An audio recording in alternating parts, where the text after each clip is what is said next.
Hi, everyone. Thank you to the Skift team for putting on such a great conference today. Before we jump in, I want to take a minute just to tell you a little bit more about SevenRooms and how we arrived at our topic today. SevenRooms is a reservation, seating, and guest management platform for the hospitality industry. When we started the company, we set out on a mission to help operators better understand their guests through data. Since day one, we've had a singular focus on building technology that makes operators more successful. In line with this philosophy, entail the thinking of how do we think and act more like operators? How do we put ourselves in their shoes? Well, after 7 years of building tech and working with thousands of operators, we had a novel idea. What if restaurants thought and acted more like tech companies? Could they become more successful? What if we're not so different after all? And so let's jump in by looking at the stats. And the stats show us why this is such an important conversation. So this is no surprise to anyone. We know the restaurant failure rate is super high. You know who has an even higher failure rate than restaurants? Startups, right? And so you look at these and you say, well, why would anyone ever start any of these businesses? And like all things, right, it always starts with a great idea. And so it starts with the dream. And for the restaurant owner, it's the allure. It's that you're going to be the toast of the town. All your friends are going to visit you every day. Critics are going to write about you. Press is going to write about you. For the startup, it's becoming the next Facebook or Amazon. Money falls out of the sky. You're a unicorn. You get to change the world. And so you start and you open, and then realization or the reality quickly sets in. For the restaurant, day one, that neon aquarium that you bought that was going to help with the ambiance, that breaks. For the startup, the toilets. No one ever tells you about the toilets, right? No one ever told us that plumbing was going to be one of our day-to-day jobs, right? And so that happens, and you have the moment. And the moment is when you realize just how hard this is going to be. We've heard lots of talks today about just how hard it is. And so you have two options. You can either give up, or you can keep going. And if you keep going, you have to embrace reality, but more importantly than that, you have to adapt. And so what I want to share today are 3 startup learnings that have helped us adapt that we think are highly transferable and applicable to the hospitality industry. And I'm not here to kind of preach. This is not going to be prescriptive. At a minimum, I want to provoke thought. I want us to shift our thinking. And if you're doing this already, great. I want you to double down on it. So let's get going. Learning number 1, use data to constantly iterate your product. So on the right-hand side, you can see what our process is. On the left-hand side, let me walk you through how we do it. This is how we build product.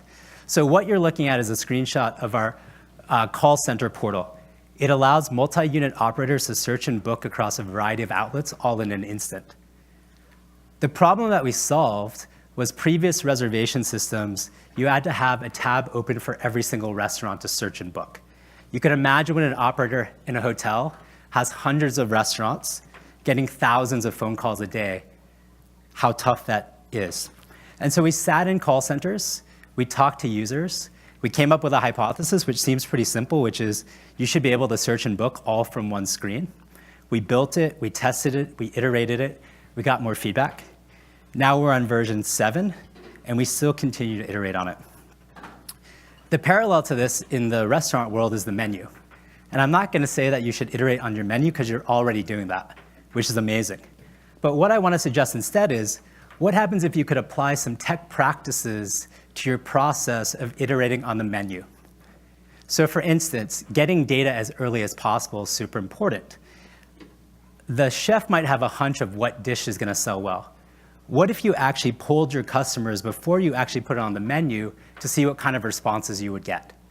Even better, what if you invited those same customers into the restaurant to try out those dishes to see if they really like them? In the product world, we A/B test functionality, which is basically taking 2 different user groups, testing similar functionality, and seeing which one has a better conversion rate. What if you A/B tested your menu, right? Some delivery folks were up here. What if you could do something like testing out on the delivery menu first before you bring it into the restaurant?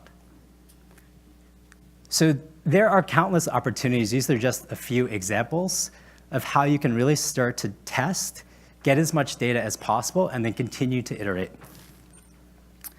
So number 2, becoming obsessed with customer data. And what I mean by this is having an insane CIA-level understanding of who your customers are. Why are Netflix and Amazon two of the most successful companies in the world? Well, it's simple. They understand their customers through data better than anyone else in the world. Why can Netflix greenlight a TV show for 2 seasons when most studios are only willing to greenlight it for a pilot? It's because they know it will be a hit before you even hit play. And so to that extent, we've wired up our entire business to understand what customers are doing. So we talked about how we track product usage. In the middle of the screen, you're looking at a customer health scorecard. So we're tracking exactly what features of our product customers are using and making sure the 10 that we think are the most valuable, they actually are using or not. And if they're not using it, we go talk to them. Customer business metrics. So the restaurant success is our success. We're tracking revenue, we're tracking covers, we're tracking turn times, we're tracking cancellation rates, because we want to see where there's opportunities where we can help your business grow. And then overall, we track restaurant acquisition costs and lifetime value, because we want to make sure that we're building a long-term profitable business. So moving over to the restaurant, restaurants for sure are obsessed with their customers. But there's a difference between obsession with customers and obsession with customer data. Many restaurants believe that they know their customers really well. But the reality is a lot of it is anecdotal and memory-based in terms of their understanding. Even more sophisticated operators will say, well, we understand our guests because guess what? We have pieces of paper and we take notes on them. Here's the problem with that. You can't measure words. And so there's a huge opportunity for the hospitality industry to move from the anecdotal to the quantitative. And by making this shift, you have the ability to start to ask questions like, who are my top 10, my top 25, my top 50 customers? Why are my repeat guests coming back?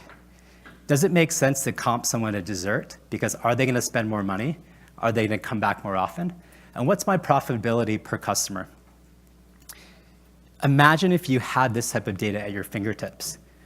Imagine you can move from the anecdotal to the quantifiable, from the everyone loves the new bucatini dish to 73% of repeat guests order the bucatini dish the first time, and they're spending 50% more on average on wine. Imagine if you could Netflix your business. And then lastly, anticipating and embracing market trends. I won't spend too much time here because a lot of folks have already talked about what's coming, some great AI talks. Instead, I want to talk about how do we shift our thinking about the upcoming trends. Historically, and maybe ironically, the hospitality industry has not been so welcoming to change. And I want to start to see us change that mindset.